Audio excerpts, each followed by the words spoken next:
Je suis Roland Crimier, vice-président de la métropole de Lyon, chargé des énergies.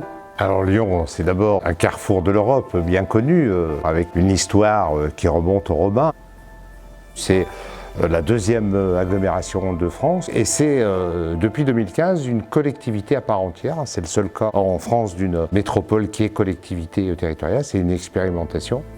La métropole de Lyon s'est engagée dans la transition énergétique depuis de longues années. Elle vient d'adopter son schéma directeur des énergies à l'horizon 2030. Moins 20% de consommation d'énergie, le doublement des énergies renouvelables et un objectif de baisse de 43% des émissions de gaz à effet de serre. La chaleur, c'est environ 50% des consommations d'énergie de la métropole. Donc c'est un des axes sur lesquels il faut le plus agir. Avec la centrale de Surville, on répond à la production d'énergie renouvelable pour un ensemble d'habitations extrêmement important, parce qu'on souhaite passer de 70 000 équivalents logements à 200 000 équivalents logements en 2030.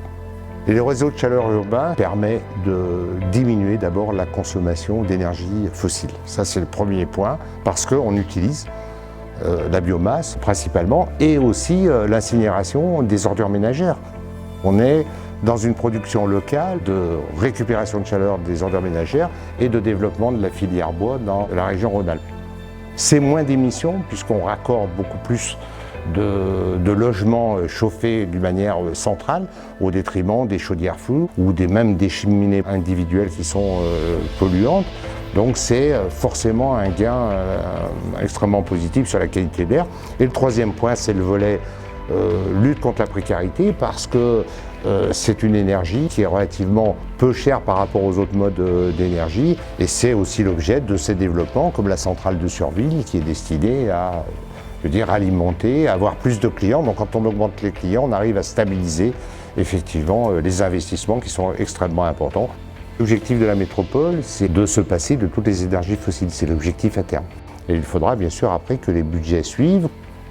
La métropole de Lyon, elle investit déjà des millions d'euros dans la transition énergétique.